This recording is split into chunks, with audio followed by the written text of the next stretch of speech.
السلام عليكم ورحمة الله وبركاته. ازيكم يا حبايبي؟ عاملين ايه؟ يا رب تكونوا بخير. يومكم كده ان شاء الله مليان بالتفاؤل والسعادة والامل عليكم وعلينا يا رب يا احلى متابعين. بالله عليكم بقى يا حبايبي ما ننساش نعمل لايك وشير للفيديو واشتراك في القناة وتفعيل الجرس على كلمة الكل عشان كل ما انزل فيديو تشوفوا يومكم كده ان شاء الله حلو زي كده. النهارده بقى كده هنعمل مع بعض غدا بسيط، حاجه بسيطه كده. هنعمل مع بعض كده ايه خضار او صينيه كده خضار، وهنعمل مع بعض كده ايه رز معمر. طريقته بسيطه، مش هنستخدم بقى ولا لحم ولا فراخ.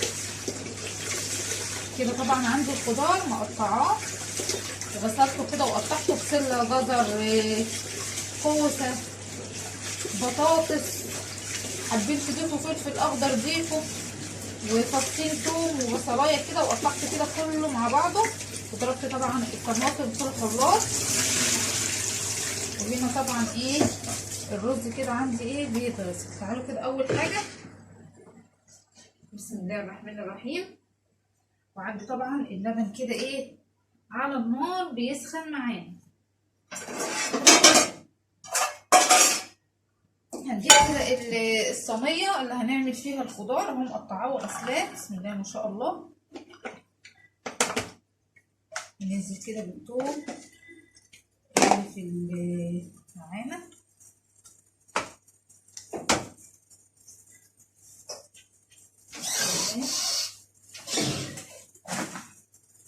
والفرن طبعا مولعاه كده ايه يسخن عشان اول كده ما نحط الاكل فيه يستوي بسرعه. هنا برضو بغسل الرز كده، هنفضل نغسل فيه لحد كده ايه الميه بتبقى نضيفه.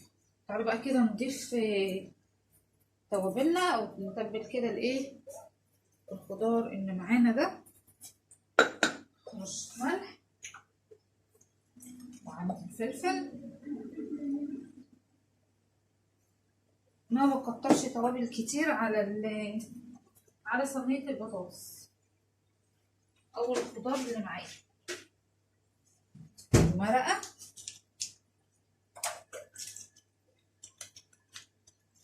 استخدم المرقه طبعا عشان ايه مفيش لحوم. ممكن بقى شويه بهارات صغيره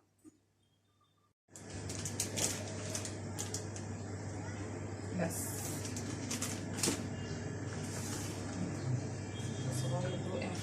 وناخد بقى ايه هنا كده بالايه الخضار بالتوابل اللي احنا ضفناها. طبعا خضار جميل وكله قيمه غذائيه، بيبقى كمان حلو جدا للاطفال. ونجيب كده ايه الطماطم اللي احنا ضربينها كده في الخلاط. بسم الله الرحمن الرحيم.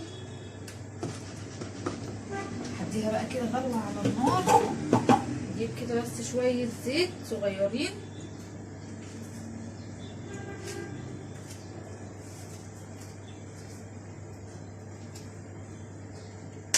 وعلى وش الصينيه. هديها بقى كده يا حبايبي ايه غلوه على النار بس، وبعد كده ايه ادخلها الفرن. كده الصينيه معانا خلصت. بسم الله. ندخل بقى ايه نكمل بايه غسيل الرز.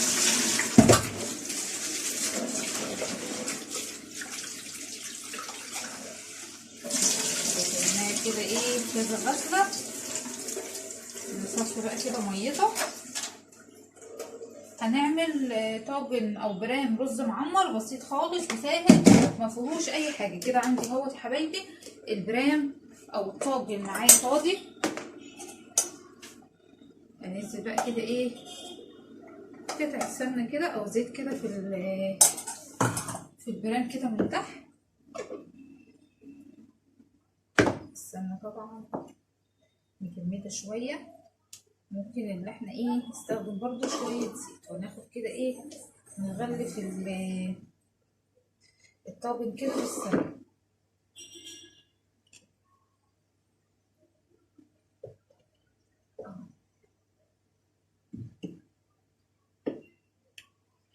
عندي بقى هنا ايه الرز، ممكن شويه فلفل هو طبعا فاضي، حابين بقى ايه تضيفوا في النص هنا او في نص البرام لحمه او فراخ زي ما انتوا عايزين. مش ماليه البرام خالص كده زي ما انتوا شايفين اهو. ممكن كمان اللي احنا نزود يعني ايه 3/4 كده، لكن ما نملهوش كله. ماشي يا حبايبي، طريقه بسيطه وسهله وغدوايه كده، ما بتاخدش وقت خالص وبسيطه. وادي اللبن معايا غلي اهو على النار. شوف بس ايه صينيه الخضار بس. هنجيب بقى كده ايه الملح، بسم الله.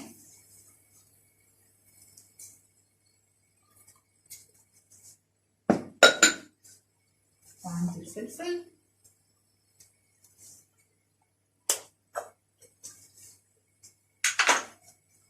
هجوب بقى كده ايه بسم الله الرحمن الرحيم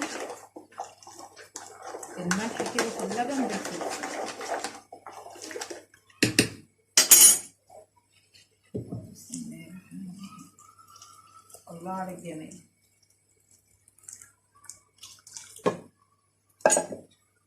عندي بقى هنا ايه السمنه اهي، معلقه سمنه كمان اهي. عندكم بقى قشطه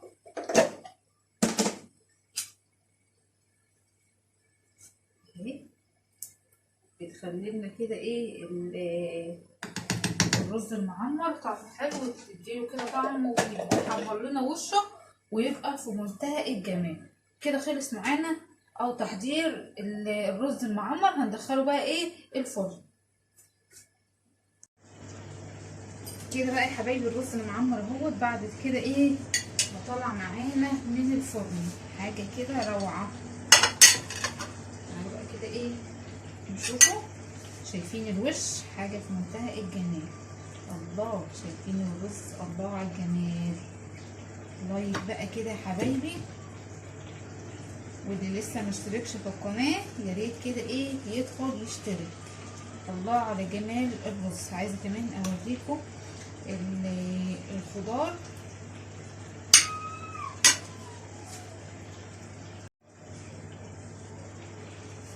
بصوا كمان اهو سخن طبعا. عملنا غدا بسيط بأقل تكلفة. لايك وشير بقى يا حبايبي للفيديو. الله على الجمال.